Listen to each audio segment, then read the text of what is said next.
Pues nada, me llamo José Luis Torres, bueno, me conocen más como Pepe Torres. Llevo 34 años ya, va a ser ahora en este agosto, viviendo aquí en Jerez de la Frontera. Me vine por trabajo, aprobé una posición para observador de meteorología y me vine a la oficina de meteorología del aeropuerto de Jerez, y que es donde desempeño mis funciones laborales, vamos, mi profesión. Y ahora, en esta última etapa de mi vida, estoy más dedicado a un proyecto que tiene AEMET, porque la oficina de meteorología del aeropuerto está enmarcada dentro de lo que es digamos, la red de observación de AEMET, y tienen un proyecto en AEMET ahora que es de divulgación de meteorología, que se llama Medina AEMET, y estoy colaborando muy activamente en este proyecto. Pues el tema de la meteorología me viene de que yo estudiaba físicas en Madrid, en la Universidad Autónoma, y en aquel momento estaba entre segundo y tercero. Una compañera de carrera conoció de la oposición para ser observador de meteorología, me animó a que me estudiara la oposición con ella. En aquel momento no me vino bien. Esperé un añito más y al añito le dije: Rosa, amiga, pásame esos apuntes, oriéntame un poquito, que me gusta lo que me propusiste, y lo voy a hacer ahora. Y me vine un poquito de ahí. Ese fue el origen de dedicarme a esto. Bueno, de pequeñito siempre me gustó la ciencia. Yo quería hacer físicas, tenía claro que quería hacer físicas, eso sí, desde pequeño. Eso lo tenía muy claro. La meteorología no deja de ser una parte pequeñita de la física, ¿no? Relacionada con la física del aire, la termodinámica atmosférica, y bueno, un poco por ahí. La EMAE. La EMAE es la Estación Meteorológica de Aeropuerto. Las EMAEs, AEMET, en su red de observación aeronáutica, tiene divididas por todo el territorio. En cada aeródromo, en cada aeropuerto, más comúnmente, tiene una EMAE, que es una oficina meteorológica que se dedica a suministrar información para la aviación, para las aeronaves. Eso es una EMAE. Pues mira, yo creo que es una pregunta que suelo hacer en las charlas taller que doy habitualmente de divulgación por parte de Medina AEMET. Siempre pregunto a los niños, bueno, a las personas que asisten: ¿por qué pensáis que es importante dar información de meteorología en un aeropuerto? En este caso, en una EMAE, que es nuestra oficina. ¿Por qué pensáis que es importante esta información? Y rápido te contestan: pues por si hay una niebla o imagínate una tormenta, hay que... Y efectivamente, entonces les informo de que la información que nosotros elaboramos de tiempo presente es fundamental y muy importante para que las aeronaves hagan sus operaciones con seguridad. No es que añadan un extra, digamos que esa información que se elabora pasa a formar parte de la base de datos de AEMET, y como es observación que se hace en tiempo presente en cada momento, sí que es verdad que los predictores pueden acceder a esa información para mejorar su pronóstico, elaborar su pronóstico, en fin. Tenemos tiempo aún. Tiempo, entiendo que te refieres a que si estamos a tiempo de hacer cosas que puedan revertir la situación. Es complicado contestarlo. Yo soy optimista. Siempre pienso que todo lo que podamos hacer va a ayudar a que la situación no empeore. Lógicamente, las sensaciones que podemos ir un poquito tarde en cuanto al calentamiento que ahora mismo hay. Tenemos unos límites fijados por el Acuerdo de París, que se firmó en 2015, de no llegar a más de 1,5 grados hasta 2050, creo que era, y no más de 4 grados para el año 2100. Es complicado porque no se está haciendo todo lo que se tiene que hacer, pero yo siempre soy de la opinión de que hay que ser optimistas y hay que seguir, siempre. Ay, pues es un proyecto, es una chulada. Aparte, tú como padre de alumna del Machado, espero que tu hija te lo pueda transmitir, si llega a observar, que yo deseo que sí. Pues es una cosa muy ilusionante y muy chula y muy emocionante. El proyecto consiste ni más ni menos que la puesta en marcha de una estación meteorológica con un plan de observación. Ya sabes que he estado un montón de años dedicándome, bueno, y sigo dedicándome a la meteorología, muy específica, a la aeronáutica, pero meteorología. Y no es ni más ni menos que eso, una estación meteorológica que está aquí detrás, en la cual alumnado de educación primaria, normalmente los de quinto y los de sexto, hacen sus observaciones con un plan de observación que diseñé para el proyecto. Entonces es súper emocionante ver cómo, con ese plan de observación, cómo se interesan, cómo les gusta lo que hacen, cómo les gusta bajar a medir sus variables meteorológicas, cómo las entienden, cómo las comprenden. Añadido esto a unos talleres que habitualmente, por lo menos 1 o 2 veces al año, vengo dando en las aulas, pues logran tener una idea general de lo que es el tiempo atmosférico, de lo que son los meteoros, un poquito de nociones de cambio climático, de qué podemos hacer. Y una prueba viva de esto que te comento es que hemos tenido la suerte, muy recientemente, de poder ir con un grupo de alumnos de sexto de primaria a Onda Jerez, donde les han entrevistado, sobre esto mismo que me estás preguntando tú, sobre qué hacen con la meteorología en el colegio. Tuvieron la oportunidad de realizar allí 2 experimentos delante del presentador del programa y fue espectacular. O sea, para mí yo no estuve en cámara, yo estaba por detrás, pero ver cómo defendían lo que hacían, cómo lo contaban, dije, Pepe, esto es alucinante, esto merece la pena. O sea, han entendido, han comprendido, han interiorizado, han vivenciado lo que es la observación y bueno, los dos experimentos y algunos más que hemos hecho en las aulas, en los talleres. Bueno, es lo que más. Para mí, lo que más. Date cuenta que yo también tengo 2 hijos pequeños, tengo a Juan de 5 años y Alma de 9, que también vienen aquí al colegio y si Dios quiere, en su día harán sus observaciones, aunque ellos también lo tienen bastante interiorizado. Ellos conocen mi trabajo, han estado allí varias veces y saben lo que es la meteorología. Y sí, es súper satisfactorio porque te das cuenta de que el interés que ponen es un interés puro. Si algo les entusiasma, si tú consigues que se entusiasmen por algo, eso nace de lo más profundo de ellos, de lo más puro, del propio disfrute. Y esa experiencia es espectacular, no hay nada comparable para mí. Sí, me han nombrado embajador europeo por el Pacto Climático Europeo. Esto es una historia un poco larga. Suena muy rimbombante, realmente la rimbombancia se queda un poquito atrás en lo siguiente. Esto, si te lo puedo contar porque merece la pena, por parte de esta labor que hago de divulgación con Medina EMET, con el grupo de trabajo de divulgación de la meteorología de Medina EMET, tuve la oportunidad de asistir al primer Congreso de Cambio Climático, Internacional de Cambio Climático, que se hizo aquí en Jerez en octubre del año pasado. Al principio iba simplemente como público asistente a ver las ponencias, pero luego contacté con la organización, ya que era, vamos a decir, divulgador o colaborador de Medina EMET, contacté para ofrecerles un poco lo que estaba haciendo y si tenía cabida en lo que ellos iban a presentar. Entonces me acogieron muy bien la propuesta en el sentido de que me dieron un espacio expositivo en una zona que había en el Congreso que se llamaba la zona 13, donde varias iniciativas desde el mundo empresarial, empresas, empresas relacionadas, no sé, con el sector del agua, con el sector de la energía, mostraban un poco lo que hacían, ¿no? Incluso había gente del CSIC, de diferentes institutos de investigación, bueno, y ahí estaba yo también. Y dentro de las ponencias que hubo en el Congreso, a mí una de las que más me gustó, junto con la de la mesa 6 creo que era, que estaba relacionada con tema de bosques y plantación de árboles y qué podemos hacer desde el punto de vista de la regeneración de los bosques para mejorar temas de cambio climático, pues esa mesa me encantó, ya te digo, pero luego hubo otra que fue la de embajadores. Yo no tenía ni idea de lo que era aquello. Fueron varias embajadores que hablaron de la labor que hacen. Posteriormente de su exposición, cuando pasaron por allí por la zona expositiva, vieron lo que hacía, pues enseguida comentaron, empezamos a hablar, les conté lo que hacía y hubo una persona que me dijo, Pepe, eres candidato perfecto para esto, tío. O sea, lo que haces está perfectamente encuadrado en lo que hacemos como embajadores, que no es ni más ni menos que divulgar acerca de los valores del Pacto Climático Europeo, que al final es un poco qué cosas podemos hacer día a día, todos los días, para revertir o mejorar la situación en cuanto a cambio climático. Así fue como conocí la iniciativa, me dijeron que estaba abierto el plazo en ese momento para presentar candidaturas a embajador, escribí, porque todo esto lo organiza la Unión Europea, escribí a la Comisión Europea con un formulario que tenían específico para ello, conté lo que hacía, todo eso en inglés, en fin, tú sabes. Y sorpresa que a los 15 días o 15 o 20 días me contestaron que efectivamente me gestaron como embajador, ya me metieron en un grupo de embajadores y ahí ya todo, si tenemos oportunidad de hablarlo ahora, pues ya todo se disparó un poco. Pues como embajador es una pasada, me está dando la oportunidad de conocer a un montón de personas que realizan un montón de tareas que son alucinantes. Me ha dado la oportunidad de colaborar en proyectos que tienen individualmente, pero que luego de alguna manera ponen en común en un montón de proyectos que incluso, bueno, pues han tenido repercusión en el colegio, ¿no? en el CEIP Antonio Machado.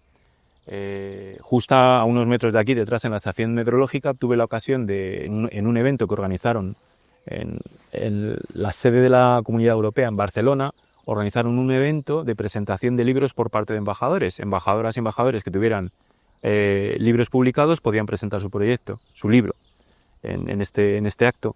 Yo les conté que un libro no, pero que el proyecto de la estación de meteorología sí que me lo había publicado AEMET en su calendario meteorológico, en una serie de artículos que son unas colaboraciones que estaba publicado ahí, se lo conté y me dijeron que fantástico, que lo podía presentar. Y justo aquí mismo, unos metros detrás, ese día, creo que fue el 9 de abril, relacionado con la Feria del Libro en Barcelona, pues virtualmente, porque yo no pude ir a Barcelona, pero pude presentar este proyecto y hablar de la buena repercusión que tiene, en el sentido de que lo que hacen las niñas y los niños con la meteorología, pues al final aprenden también de cambio climático y bueno, todo lo que supone para ellos para profundizar un poquito más y conocer más de meteorología, cambio climático, etcétera.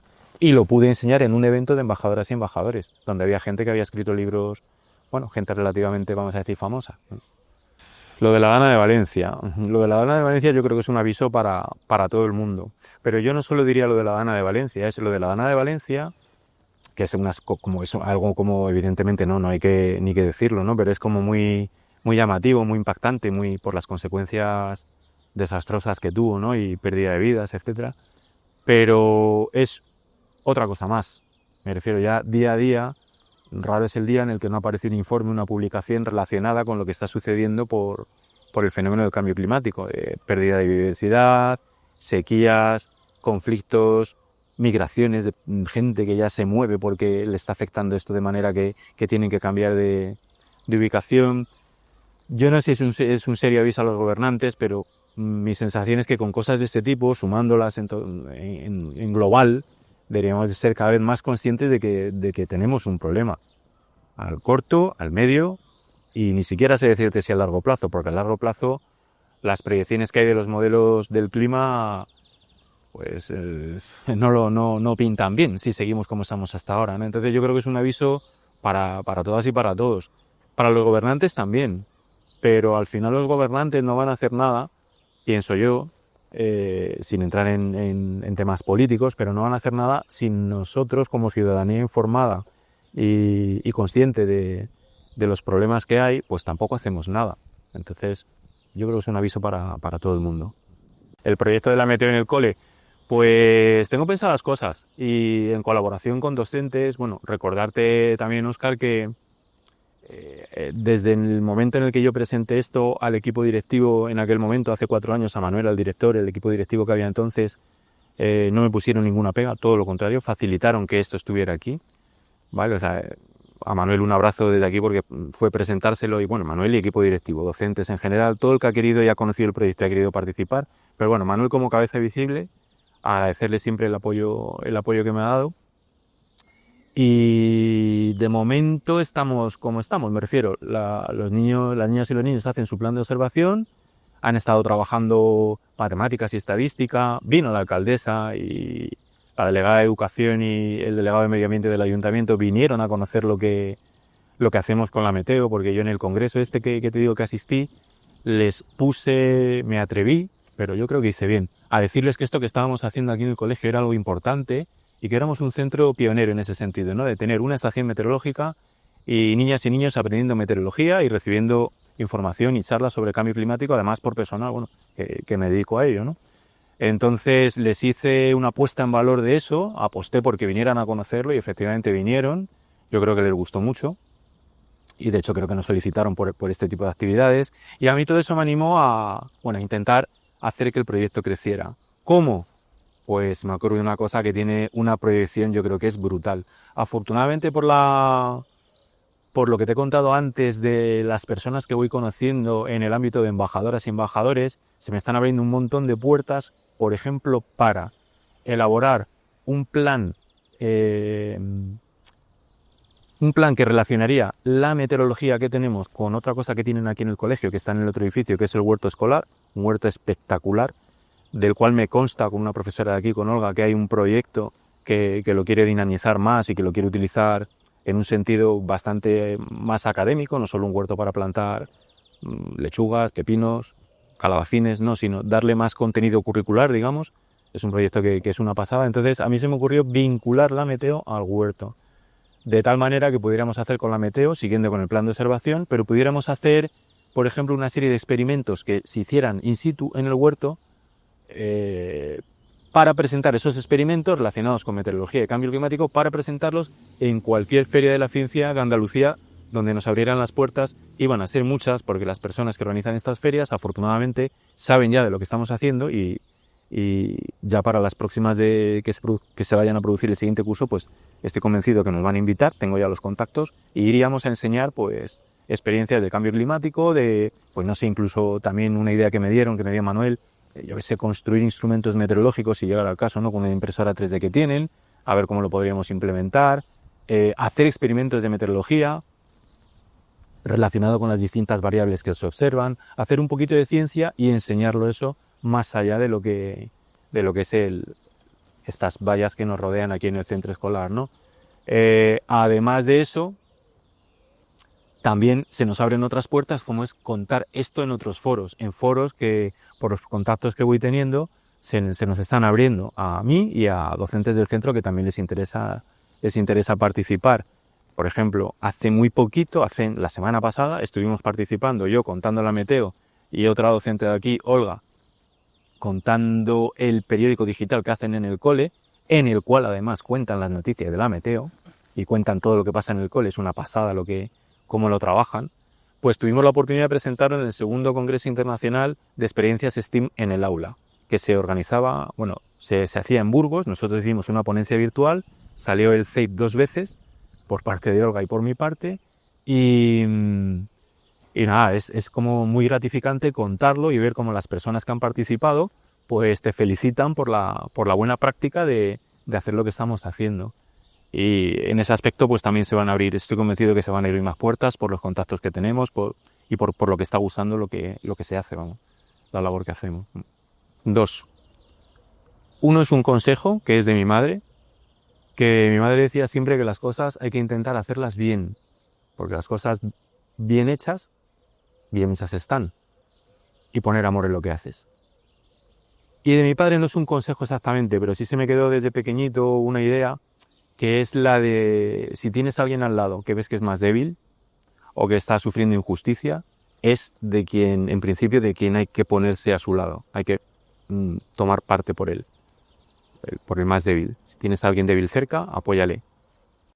Pues son muchas cosas, pero te voy a decir dos básicamente que están muy vinculadas a parte de la vida que llevo ahora también. Yo si estoy aquí en Jerez de la Frontera es porque muchísimos veranos, casi todos desde que nací hasta, pasada la adolescencia, juventud, los pasé por aquí cerca, en Chiclana de la Frontera, playa de Chiclana de la Frontera y toda esa zona. Entonces, porque mi familia, parte de mi familia, mi padre es de Chiclana y tengo familia por allí.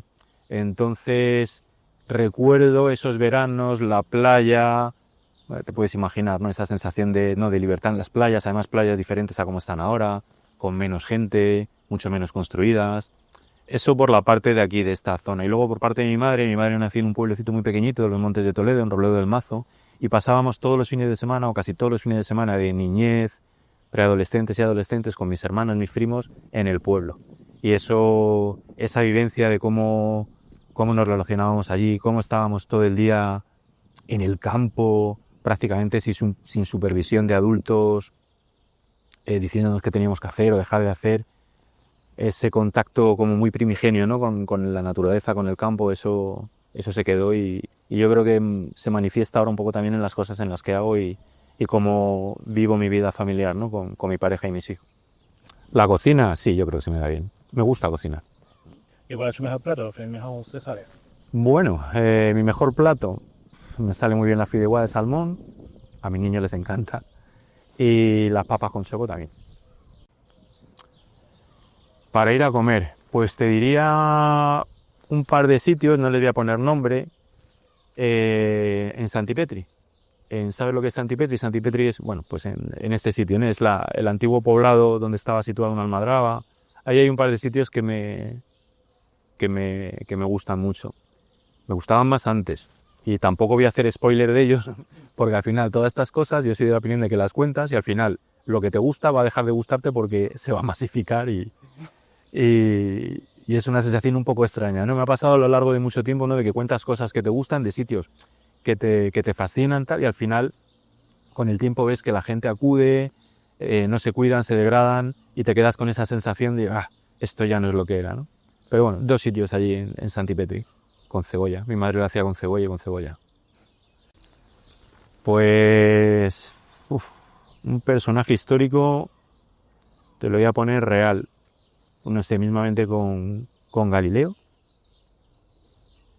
con Tycho Brahe, con Copérnico, con alguno de estos. que fueron capaces de observar la naturaleza y formular leyes que todavía están vigentes, y lo hicieron cuando ni siquiera había máquinas para calcular, ni para sumar, ni ordenadores, simplemente observando la naturaleza, y entiendo yo que mucho trabajo, pero sobre todo observación, muchísima observación.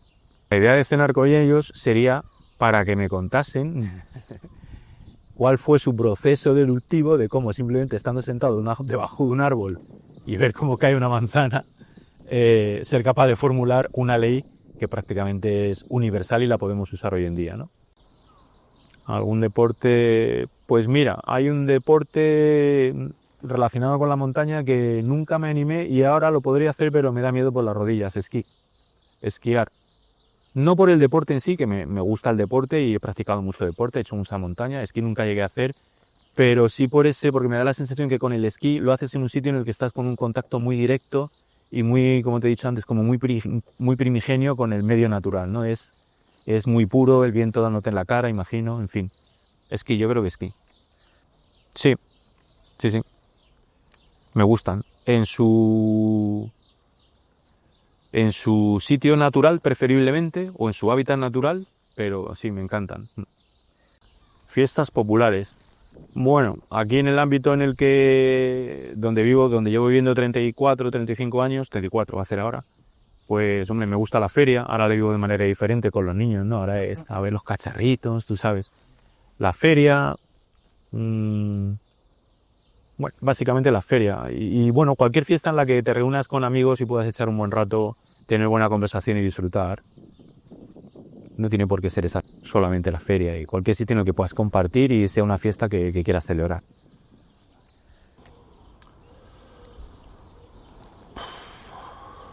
Superpoder. Vale. Me gustaría tener el superpoder de... Bueno, desde hace muchos años he pensado que si tuviera el superpoder, bueno, deberíamos de tenerlos todos, del teletransporte, sería fantástico. Es decir, quiero estar allí, la máquina desintegradora te desintegra y de repente apareces en el otro sitio. Si puede ser, con poco coste energético y no quemando carbón, porque si no la liamos con el cambio climático. Pero la puerta de Doraemon, vamos. Bueno, no he visto a Doraemon, no sé cómo va, pero más o menos sería algo así, ¿no? Pero luego sí que es verdad que hay otro poder, no es exactamente un poder, sería el poder de la convicción, de poder transmitir las cosas para que por lo menos las futuras generaciones, o en el ámbito en el que yo doy las charlas de divulgación, pudieran tener claro que efectivamente hay cosas que si las hacemos ahora podemos mejorar nuestra vida te iba a decir casi en el presente, corto, medio, no te voy a contar el largo plazo. Ese superpoder de convencer, pero no convencer porque pienses como yo, que puede parecer que es que quieres, no sé cómo explicarte, comerle la cabeza al otro o engañarlo. No. Es parte del pleno convencimiento de que si no cuidamos lo que tenemos, de que si no cuidamos nuestro entorno natural, de que si no hacemos por no emitir tanta contaminación y tanto CO2 a la atmósfera, de más gases de efecto invernadero, etcétera, etcétera, o sea, todo lo que genera la crisis y la emergencia climática, pues ya estamos casi en emergencia. La crisis yo creo que ya vaya camino de la emergencia. Ese poder para convencer de que tenemos que hacer las cosas en ese sentido, ¿no? de mejorar esto, porque es lo que nos queda, es lo que le queda a nuestros hijos y a las futuras generaciones, ese poder. Sí, mira. Hay actividades solidarias que de hecho participo en cierta medida. Parte del trabajo que hago como embajador es solidario, porque los embajadores que te hablaba antes del Pacto Climático Europeo, del Pacto Europeo por el Clima, no podemos cobrar si actuamos en nombre de ser embajadores, ¿vale? No hay beneficio. Parte de lo que hago también de Medina de Met también es así, o sea, no hay un beneficio como que muy directo y muy claro, porque no hay una nómina detrás de ello. Y luego también todo lo que está relacionado con una asociación de la que soy secretario, del Bosque de Lila, que es una pasada, te invito a que la conozcas, y yo creo que la acabarás conociendo, y si no ya lo verás. Hay muchas de las cosas que hago como secretario, bueno, y como colaborador, y con las familias que pertenecen y las actividades que se realizan, pues son también un poco, vamos a decir, solidarias, en el sentido de que las haces simplemente porque estás convencido de que son cosas buenas. no porque esperes nada a cambio económico, sino lo hago porque me gusta y lo hago porque creo que es bueno para las personas que lo compartimos y para todas y para todos en general y bueno, y para el medio ambiente, ¿no? Porque es una asociación con fuerte carácter de medioambiental y de cuidado del medio ambiente. Pues, ¿qué opino? Qué complicado, Óscar. ¿Que nos han cambiado las relaciones? Pues claro que sí, que las han cambiado. Esto es como todo, al final es una herramienta que efectivamente de tanto usarla y dependiendo de cómo la hayamos ido usando, pues han cambiado la manera en que nos relacionamos. Esa parte no me gusta, ese cambio de cómo nos relacionamos no me gusta. El hecho de que tú pienses que lo que está sucediendo ahí o lo que tú estás leyendo ahí, no leer por información, sino el que llegues a pensar que lo que pasa ahí es la única verdad, ¿no? La verdad es esto, Ostad. La verdad es lo que estamos haciendo tú y yo. Tú mirándome la cara, yo mirándote la cara y contándonos las cosas. Ahí hay verdad. Luego ya nos querremos engañar o yo te querré llevar a un sitio, tú a mí llevarme a otro. Pero aquí hay verdad, no hay nada de por medio. No me estás... Puedo verte, puedo ver cómo tu gesto me puede indicar que me estás mintiendo, me estás sonriendo o veo si eres más, menos cómplice. Eso en redes sociales no existe. Entonces es una pena en ese sentido. Aunque tiene su función y en el sentido de que por ejemplo, para cosas de las que estoy haciendo ahora, ¿no? De divulgación y tal, pues es verdad que si tú cuentas algo ahí, cuentas cuándo lo vas a hacer o cuentas que lo has hecho, pues puede llegar a más gente, ¿no? Un poco eso. Pues últimamente, por el poco tiempo que tengo, por las dedicaciones, la familia, los niños y tal, soy más de internet. Lo que consulto, lo consulto por internet, miro en mis sitios oficiales, vamos a decir fiables o que yo considero fiables, y más por internet. Me informo por internet, es verdad que prensa digital y alguna cosa que veo, alguna película, a lo mejor puntualmente incluso por internet o por alguna, ¿cómo se dice esto? Por alguna plataforma. Puf, pues ahí me has dado un punto fuerte. Vas a decir, joder, pero eres polifacético. Bueno, música. Llevo desde mi adolescencia, preadolescencia, llevo escuchando música toda mi vida. Es una de mis mayores aficiones. Ahora se ha visto un poquito atenuada también por el tema, tú sabes, de la paternidad. Como que ya has tenido que empezar a escuchar otras cosas y tal, pero mantengo ahí un fuerte vínculo con escuchar música. Para mí ha sido una de mis pasiones, sigue siendo pasión. Y he escuchado pues, mucha variedad de música. Desde rock clásico, he tenido mi época más psicodélica, de escuchar mucha psicodelia, más rockera, más rock duro. Dependiendo un poco en el ámbito en el que me estuviera moviendo, pues también es verdad que me he ido abriendo a otros tipos de música que a lo mejor antes desechaba o no quería escuchar. Ahora me dejo influenciar o me dejo guiar. Ahora mismo tú me dices, Pepe, pues he escuchado una banda por ahí que me mola, mira tal. Llegaría a casa y en un rato digo, a ver qué me ha dicho Óscar, quiero saber qué es esto. Y lo escucharía. Pues mira, ahora te voy a decir una cosa que es muy emocional, engancha mucho con el sentimiento y con cosas vividas. Yo te diría que escucharas una banda que se llaman Rufus T. Firefly. Si me dejas te cuento un poquito la historia. Hace 12 años, antes de nacer mis hijos y cuando conocí a mi actual pareja, Rocío, con unos amigos aquí en Jerez hicimos un ciclo de conciertos que se llamaban Live on the Moon. Había una cabeza pensante, un crack, Antonio Juan, le mando un saludo desde aquí. Y bueno, Chencho también, le mando otro saludo. Y entre los tres, con la cabeza pensante de Antonio Juan, pues localizábamos bandas y las traíamos a hacer conciertos en pequeños espacios reducidos. Para que te hagas una idea, en el salón de casa nos metíamos 35 o 40 personas y escuchábamos un concierto de una banda que traíamos o de un solista en acústico. Esta banda que te digo, Rufus T. Firefly, estuvieron en casa con diferentes formaciones. Estuvieron en 2 ocasiones, una vez en el salón de casa con una formación que venían con otra banda y luego en un concierto que hicimos en una azotea y a mí me fascinaron. Hace 12 años que les vi, que tenían en aquel momento, eran 3 discos. Ese concierto que dieron aquí en Jerez, en esa azotea, fue el primer concierto que ellos dieron fuera de Jerez. Fuera de Jerez, no, fuera de donde son, que es de Aranjuez. Y lo recuerdan con mucho cariño. A partir de ahí surgió una relación de amor, porque es puro amor por lo que hacen. Cuando conocí a estos músicos, claro, fíjate, ellos venían de Aranjuez, pasaban el fin de semana aquí, daban el concierto y aquí nos movíamos, dormían en casa, no había mucho presupuesto para aquello. Y además era una cosa que hacíamos por amor al arte, es decir, con ese proyecto no se ganaba dinero. Lo hacíamos porque nos molaba la música, nos gustaba la música y queríamos tener los músicos cerca. Pues tan cerca que creamos con esta y otras bandas, puntualmente te hablo de esta, creamos un vínculo emocional muy, muy importante. Eran muy buenas personas, son muy buenas personas y ese vínculo llega hasta el día de hoy. He ido siguiendo su trayectoria, todos los discos que han sacado, cada vez que han tocado por aquí cerca, han tenido a bien invitarme, incluso invitarnos a mi pareja o algún amigo que puede llevar a sus conciertos, y siempre nos hemos hablado de qué bien lo pasamos aquel fin de semana que vinieron aquí a dar ese concierto, ¿no? Ahora acaban de sacar un disco con el que lo están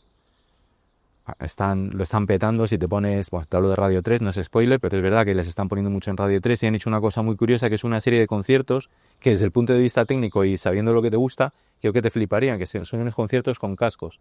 Tú vas, te dan unos cascos y escuchas el concierto por los cascos. Lo único que se escucha en directo en ese momento es la batería, baterista y percusionista que llevan, ¿no? Entonces, yo no he podido ir, pero bueno, me han contado personalmente cómo ha sido la experiencia. Mi hermano pequeño ha estado en uno de esos conciertos y ha sido brutal. Y lo último que han hecho, que te lo mandaré para que lo veas y lo escuches, es en Radio 3 hacer una réplica de un último concierto con cascos, pero a la vez sonando en directo para el resto para la emisión de Radio 3.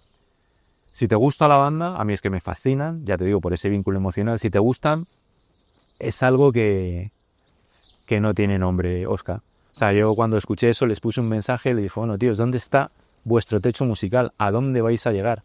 Esto es una barbaridad. Son muy buenos. ¿Series o películas? Pues ahora últimamente ni unas ni otras, porque intento pero no puedo. Llego muy cansado y las energías que me quedan es casi para leer un rato y poco más, pero bueno, no desecho una buena serie. He visto series que me han gustado, quizás porque tienen un punto cinematográfico más tirando como si fuera una película y utilizando recursos del cine que me han gustado. Pero si tuviera que elegir ahora y pudiera decir, bueno, tengo 2 horas en las que sé que voy a estar, pues vería una buena película. Ahí me toca lo emocional también, por la época en la que la vi, por cómo la vi, por lo que leía entonces. Tuve una época que leía muchísima ciencia ficción y fantasía, y sin lugar a dudas Blade Runner. Todo un clásico. Esa escena final,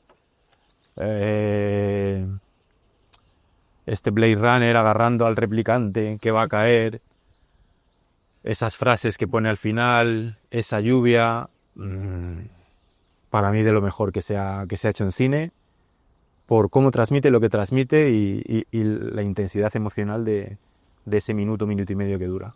Sí, muy aficionado. Siempre he leído y ahora particularmente estoy en una etapa en la que el poquito tiempo que me queda libre lo dedico a leer, sobre todo por la noche. Era muy pro papel siempre. Hubo un momento en el que dudaba de si cambiarme al libro electrónico y tal, tenía mis dudas, pregunté, sí, verás cómo te va a gustar, y mira, fue mi pareja que me regaló un libro electrónico y es que ya es alucinante. La sensación de bueno, también porque hay personas que te recomiendan, te pasan libros, los puedes compartir, ¿no? Entonces es como muy inmediato, ¿no? El poder leerlo, pero vamos, no desprecio tampoco el papel, y si puedo sigo leyendo en papel. Pues si puedo, Óscar, te puedo recomendar 2. Sí, 2 libros. Mira, una de las cosas que últimamente he leído es un libro de Fernando Valladares, que es una persona a la que admiro, un científico divulgador, además especialista en cambio climático, que tiene un libro que se llama La recivilización. Te lo recomiendo porque resume un poco de una manera muy vivencial y muy directa un poco todo lo que te está hablando de qué cosas podemos hacer ahora para mejorar en un futuro, cómo podemos cuidar el medio ambiente. Lo cuenta muy bien. Si puedes ver alguna de sus conferencias y de sus charlas, es un divulgador a mí espectacular. Para mí lo admiro muchísimo. Entonces ese libro, La recivilización, lo he leído hace poco y me ha encantado. Y luego también leo mucho, hay una revista de la que soy muy aficionado, que la tengo aquí, si te la puedo mostrar. Sí, claro. Sí, es esta revista, se llama Revista Pantera, que es una revista de educación ambiental para la infancia, pero también para edades más avanzadas, no solo infancia, preadolescencia, adolescencia. Y a mí es que personalmente creo que hasta para personas adultas, para nosotros y nosotras, es maravillosa. A mí fue conocer esta revista, que es de la editorial Savannah Books, y si en aquel momento yo ya tenía conciencia de cuidar el medio ambiente, yo creo que siempre la he tenido, ¿no? Porque siempre me gusta la naturaleza, la montaña, lo que te contaba antes, pues ya con esto es como que no sé, terminas de creerte que efectivamente hay muchas personas que están intentando hacer las cosas bien, que están intentando divulgar para concienciar, y hacer las cosas de otra manera, de una manera más respetuosa y poniendo más cariño, más amor y más conexión con la naturaleza. Revista Pantera, sin duda, fan total. Aquí el número que te tengo precisamente es el de cambio climático, en el que tuve la suerte, casualmente conozco a la editora, es una historia larga, no la voy a contar para otra ocasión, pero tuve la suerte de colaborar con ella en un pequeño articulito que cuando sacan la revista hay una parte que te envían en PDF si estás suscrito, y bueno, conté un pequeño experimento para conocer un poquito acerca de cambio climático y tal, ¿no? Entonces vamos a decir que me lo publicaron. Y además en esta puntualmente hablaba sobre qué cosas podemos hacer para mejorar cambio climático, y hablaba de reverdecer los patios de los coles. Y sale aquí el cole de nuestros hijos, sale el Machado, porque ahí ya te digo, en la sección en la que hablan de... Aquí está, ¿ves? Se llama Patios por el Clima, ¿vale? Aquí está el huerto de nuestro cole, ¿vale? Contamos un poquito... todo lo que se hizo, toda la labor que en aquel momento desde AMPA se hizo y que AMPA sigue haciendo en el cole para favorecer todo lo que sea, contactar con un entorno natural, abierto, donde las docentes y los docentes puedan salir ahí a enseñar también, en un espacio natural, con un pedazo de huerto que tenemos, en fin. Tuvimos la suerte de salir aquí, nos lo publicaron y bueno, también, como soy fan, digo, bueno, pues te lo cuento también. ¿De qué pueblo o ciudad? Enamorado como tal... Bueno, me gusta donde vivo. Creo que donde vivo, no voy a decir que está enamorado, pero la ciudad donde vivo, y llevo viviendo 34 años y han nacido mis hijos y es donde desarrollo mi vida familiar con mi pareja. Creo que, aunque tiene muchas cosas que mejorar, me considero privilegiado por vivir aquí, en el sentido de que todo lo que nos rodea le podemos sacar mucho partido. Sierra, entorno natural, montaña, campiña, mar. Jerez, vamos a poner... Vaya pregunta me has hecho, Óscar. Pues serían muchas cosas. Pero mira, voy a ir a las directas y relacionadas con con todo el tinglado en el que estoy metido ahora, ¿no? Yo apostaría muchísimo porque fueran ciudades más amables para las personas mayores y para los niños, y empezando por los colegios. Empezaría reverdeciendo los patios de los colegios, que fueran más verdes, más naturales, con menos asfalto. De ahí lo trasladaría a la ciudad. Más verde. Y si no verde, porque aquí no podemos tener verde, porque tendríamos que gastar mucha agua en regar, más terreno natural, no asfalto. Más árboles. Pero no solo más árboles por tener más árboles, sino más árboles teniendo en cuenta que esos árboles van a seguir creciendo y hay que ver cómo evolucionan. Pero a la vez que pones más árboles, también, lo que te estoy diciendo, eliminar espacios que no favorecen que tengamos mejores temperaturas o que los veranos se nos produzca el efecto isla de calor, hablo directamente del asfalto, y tengamos veranos mucho más calurosos, temperaturas que podemos tener ahí en cualquier parque que estemos sobre asfalto súper altas, más altas que en cualquier terreno natural, ¿no? Demostrable, ¿eh? Que yo en el aeropuerto, cuando veo las temperaturas que tenemos allí y puedo llegar a ver las temperaturas que tenemos aquí simplemente en un intervalo muy corto de tiempo, que me acerco y que llego aquí, ojo, macho, es el asfalto, el efecto isla de calor que nos tiene fritos. Y eso, renaturalizando, reverdeciendo, conseguiríamos que fuera más suave. Pues mira, me iría a la luna. Pero solo para una cosa, 5 minutos, nada más. Claro, tendríamos que calcular en qué momento llegaría allí para poder hacer lo siguiente, para poder ver la foto esa típica que se publicó, ¿no? Del planeta Tierra desde la Luna, para poder ver desde allí, para poder vernos desde allí, ver dónde estamos desde allí. Y si cabe, comprender mejor todavía y ser más consciente de lo frágiles que podemos llegar a ser y de lo único que somos en el planeta, para comprender eso mejor si cabe y luego poder contarlo mejor, ¿no? Donde desconecto el estrés cotidiano. Intento no tener mucho estrés cotidiano. Intento tener una vida donde esos momentos no se me produzcan, pero me basta cualquier paseo en un entorno natural.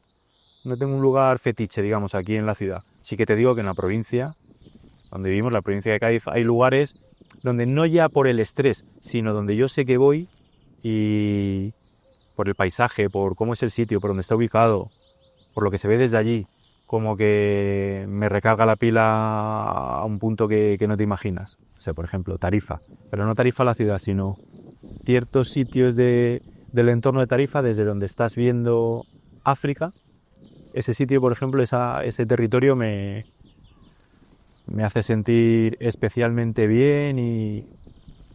Pero vamos, cualquier paso en un entorno natural ya me vale para bajar el posible estrés que pueda manejar. Como turista, raro o gracioso. Pues mira, me pasó una cosa curiosa como turista en Croacia. Hacía ya unos años que había terminado la guerra de los Balcanes, hacía tiempo ya. Pero cuando estuve allí todavía había zonas en las que se detectaba que, sentías que efectivamente allí habían pasado cosas graves. Y en aquel momento yo vivía en Sevilla, en Triana, y tenía una camiseta, la típica camiseta que era, no sé si la has visto alguna vez, ponía Triana, República Independiente. Y estaba por allí, no te acuerdo que era en la isla de Pag, se llama, en un bar tomando una cervecilla y tal, y él me miró el camarero y me miraba, yo veía que me miraba la camiseta como diciendo, este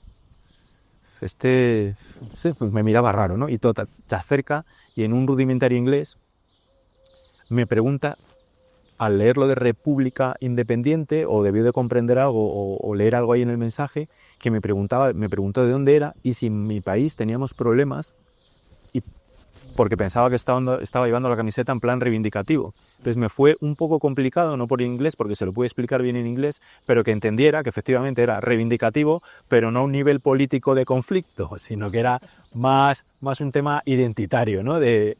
En aquel momento yo me consideraba trianero porque vivía allí, viví un tiempo muy, muy chulo, muy majo, y me consideré trianero de pro, sin llegar a serlo, ¿no? Porque yo nací en Madrid ya. Pero es verdad que eso fue curioso. Y luego tengo otra anécdota y está relacionada con la meteorología, que me fascinó, y fue en el desierto. Con mi pareja hicimos un viaje al desierto y la propuesta era, te resumo, dormir una noche en el desierto al aire libre. Y claro, debe ser por la meteo. Casualidad que esa noche que íbamos a pasar en el desierto, en una tienda de campaña, íbamos a dormir fuera con un guía tuareg que nos acompañaba. Éramos los tres nada más, el guía, mi pareja y yo, Rocío y yo. Pues, tío, se empieza a nublar, digo, pero tú que al final hay tormenta, y toda mi movida y mi obsesión era saber si esa noche iba a llover o no para dormir fuera o dentro de la tienda. Entonces yo no paraba de preguntarle, no me acuerdo del nombre, era un chaval súper joven, tuareg. Y yo, tío, ¿va a llover? ¿Tú sabes si va a llover? Es que no sé si quedarme a dormir fuera, dormir dentro. Total, que en una de estas, como se lo pregunté como 4 o 5 veces, no ya tanto si le iba a llover, como el hecho de si dormir fuera o dentro. Y dije, vamos a ver, Pepe, ¿tú qué quieres hacer? Digo, hombre, a mí me gustaría dormir fuera, pero como veo que está así como el tiempo tormentoso, dice, pues ya está. ¿Tú quieres dormir fuera? Duerme fuera, y si se pone a llover, te vas dentro. Dice, hostia, tío, claro, pues es verdad. O sea, yo pasando tiempo ocupando mi mente en algo que no sabía si iba a suceder o no, y él realmente me estaba diciendo, vive el momento. ¿Tú quieres dormir fuera? Pues duerme fuera. Si llueve te metes dentro, ya está. ¿Cuál es el problema? Otra cosa, venga. Y fue un poco eso, ¿no? Yo estaba encasquillado ahí, quizá por la emoción, ¿no? De una noche en el desierto, pero sí que me resultó súper curioso y como muy aleccionador, ¿no? Venga, sí, la primera, Rocío López. Porque creo que lo que tiene que contarte y lo que tú le vas a entrevistar va a tener público, hay mucha verdad y es muy necesario. Es casi como un emplazamiento a que, si puedes, si tienes a bien, lo hagas. A Rocío. Es mi pareja, pero bueno, eso es aparte. Esa es la suerte que tengo. Es marrón para ti. Esa es la suerte que tengo. Otra mujer, 2. A Cristina Camarena. Es la editora del libro que te enseñaba antes, de la revista que te enseñaba antes, y creo que conozco bien lo que hace, el trabajo que hacen. Es un trabajo que me encanta, el cómo vinculan educación ambiental con cultura, arte y naturaleza. Y volver, a través de esos medios, de volver a conectar a infancia, juventud y, por qué no, familias con la naturaleza. A Cris creo que tendría mucho y muy bueno que contarte. Me has dicho 3 y hay otra persona que la voy a meter por el ámbito que me toca ahora también porque es compañera embajadora y porque tiene presencia en los medios y creo que es una chica súper top también en lo que hace, que es Isabel Moreno. Es divulgadora, es física y meteoróloga, acaba de publicar un libro al que tengo unas ganas enormes de ir a ver si lo presenta por aquí cerca para acercarme y saludarla. Ya nos conocemos, pero bueno, tú sabes, por chat de WhatsApp, porque estamos en el mismo grupo de embajadoras y embajadores, pero ha publicado un libro que se llama Atmósfera de bulos. Publicó un primer libro que iba relacionado sobre dar a conocer el cambio climático de forma sencilla y ahora ha publicado este en el cual un poco propone situaciones o propone el cómo manejar situaciones de afrontar los bulos que hay sobre el cambio climático. Ya te digo, es física, meteoróloga y creo que es una crack, trabaja en un programa de la televisión española, en la 1, en Aquí la Tierra se llama, es una divulgadora top para mí. Entonces, si la entrevistaras, creo que tendríais cosas muy chulas de las que hablar, seguro. Bueno, Solís, ¿te has sentido cómodo con la entrevista? Buah, haría 1000 como esta, ¿no? A pesar de las moscas. A pesar de las moscas, haría 1000. Bueno, también forman parte del escenario. Pues muchas gracias. No, a ti, Oscar. Gracias a ti.